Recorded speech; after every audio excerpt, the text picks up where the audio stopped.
Gallo Asesores patrocina Analízale.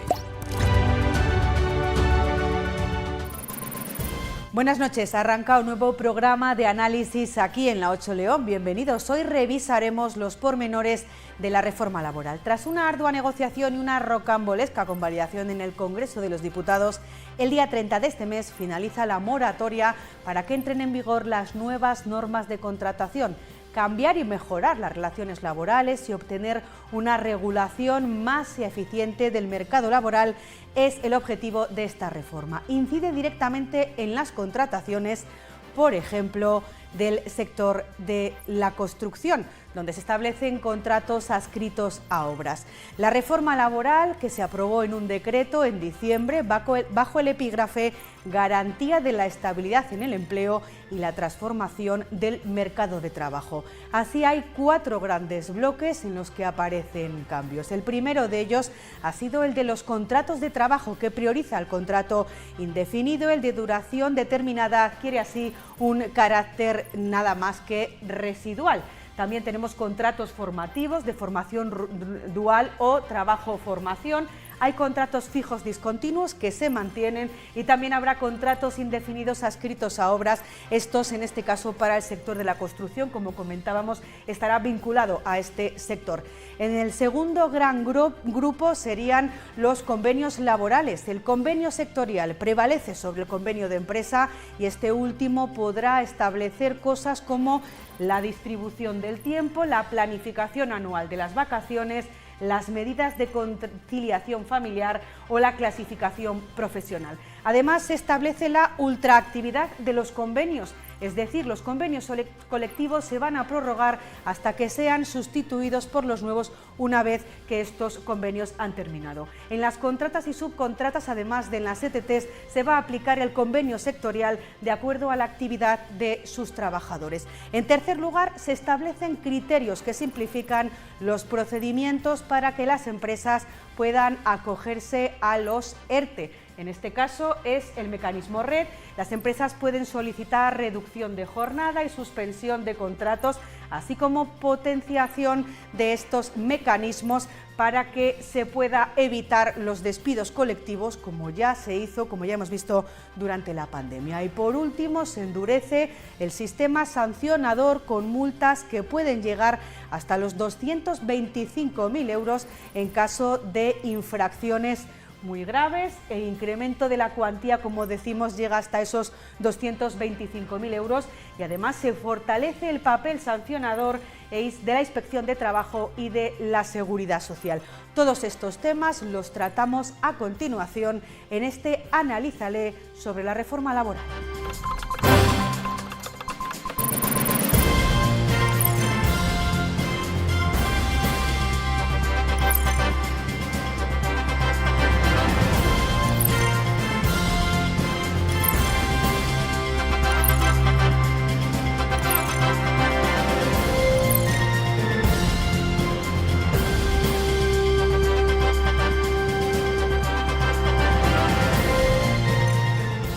Pues como les decíamos, a partir del próximo 30 de marzo entran en vigor las nuevas normas de contratación que establece la reforma laboral. Durante estos 3 meses, los empresarios han tenido que trabajar para adaptarse a las reglas que impone este decreto, y para analizar precisamente este proceso y las modificaciones que supone en materia laboral este decreto, está con nosotros esta noche Enrique Suárez, que es secretario general adjunto y abogado de la Federación Leonesa de Empresarios. ¿Qué tal? Buenas noches. Buenas Enrique. noches, ¿qué tal?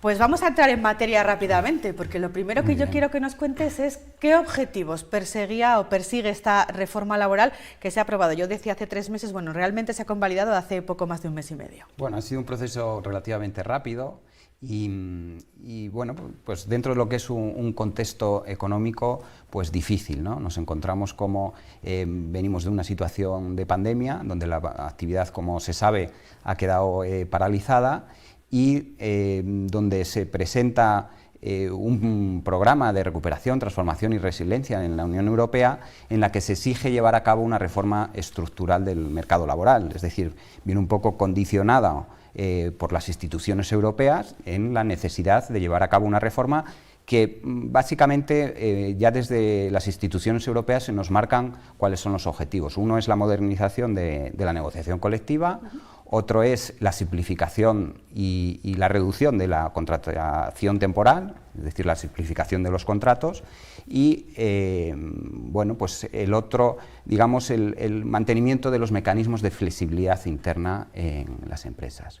Entonces, bueno, pues en ese contexto de necesidad de esos fondos europeos, que se habla de más de 140.000 millones de euros, de los cuales unos son 70.000 en forma de financiación y los otros 70.000 transferencias no reembolsables, pues nos vemos en la necesidad de acometer una reforma laboral que, por otra parte, nuestros representantes políticos a nivel nacional, el presidente del Gobierno con Podemos y Bildu, ya se había comprometido de una manera mucho más intensa a derogar todos los extremos de la reforma laboral del año 2012, con lo cual estaba en peligro todos los mecanismos de flexibilidad interna que se aprobaron en la reforma laboral del 2012 y los de flexibilidad externa, como es esa reducción de las indemnizaciones por despido, bueno, pues los descuelgues salariales, los expedientes de regulación. En definitiva, había mucho en juego y había mucha necesidad de acometer una reforma laboral en el ámbito del diálogo social.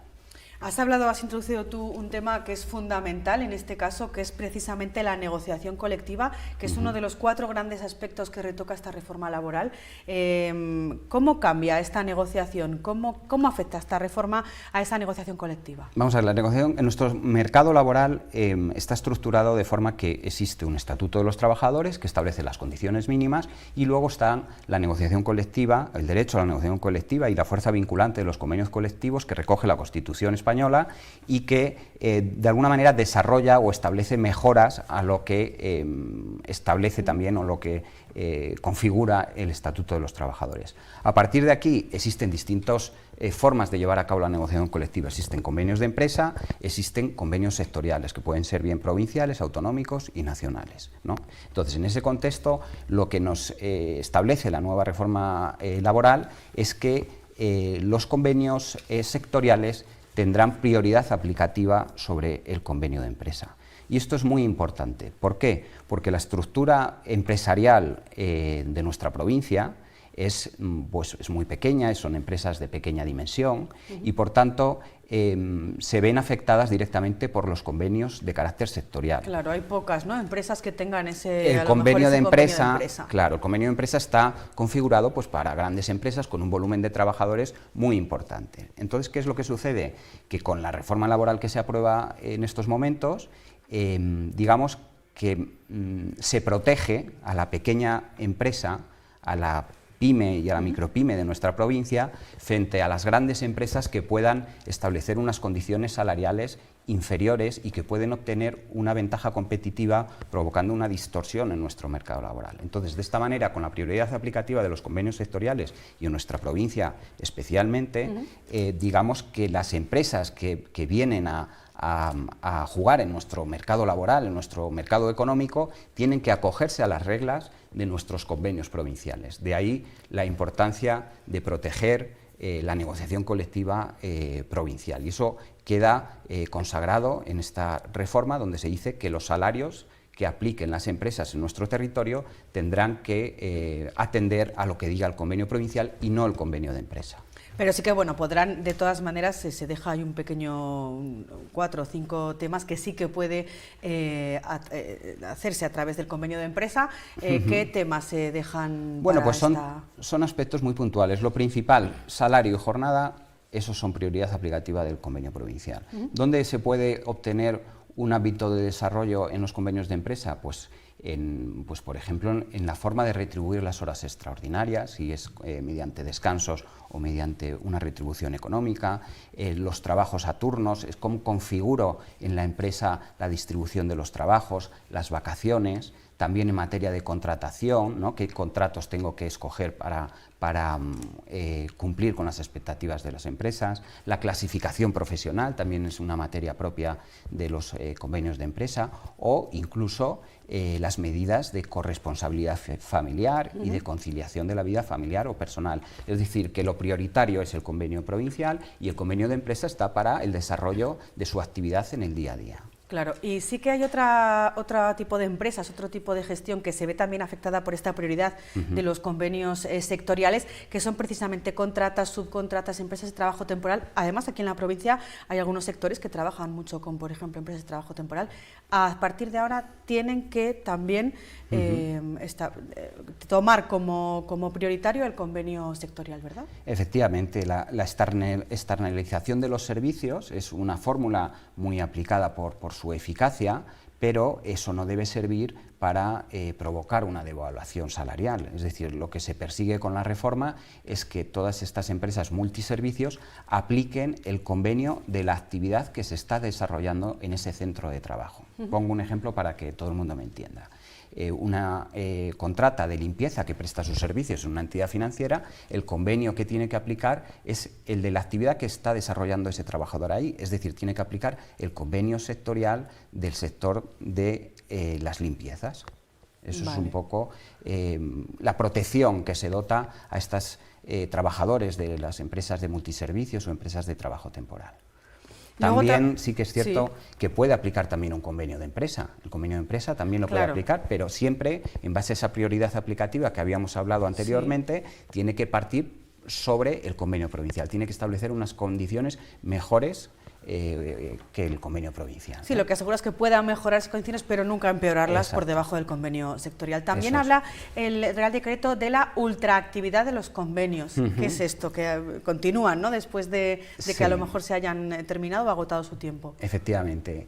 En la reforma del 2012 lo que se intentaba es impedir la petrificación de las condiciones que se pactan en los convenios colectivos. ¿Por qué? Porque se establecía una fórmula en la cual se decía que, que finalizada la vigencia, el convenio decaía y pasaba a aplicarse el Estatuto de los Trabajadores, ¿no? Entonces, ahora lo que se permite es que, o lo que va orientado a la reforma, es que hasta que no se negocie otro convenio nuevo, permanece vigente el anterior, las condiciones establecidas en el convenio anterior, de manera que no va a producirse esos vacíos convencionales en los que se aplique el Estatuto de los Trabajadores, sino que continúa el convenio en vigor hasta que se alcance un nuevo acuerdo. Nos queda apenas un minuto para esta primera parte del programa, así que me gustaría cerrar un poco el círculo. Hemos empezado hablando de flexibilidad y precisamente hay una parte en la que incide mucho la reforma, que es también en los ERTE, en esos mecanismos de flexibilidad que ojalá no se tengan que aplicar, pero que sí que establecen un mecanismo específico para que sean más flexibles. Sí, se activa un nuevo mecanismo que se llama mecanismo red para que en función de unas circunstancias macroeconómicas o sectoriales, el Gobierno lo pueda poner en marcha y que las empresas se puedan acoger a esos mecanismos de flexibilidad interna, que en definitiva lo que le va a permitir al empresario es reducir jornadas, suspender contratos de trabajo y que esos trabajadores que están afectados se puedan acoger a unas prestaciones públicas que alivie su situación tanto al trabajador como a la empresa, ¿no? Algo que hemos visto desgraciadamente en pandemia, ¿verdad?, de una forma bastante importante. No tenemos tiempo para más. Muchas gracias, Enrique. Buenas noches. Gracias por estar con nosotros. Nosotros nos vamos a publicidad, nada más unos minutos, y a la vuelta continuamos analizando esta reforma laboral.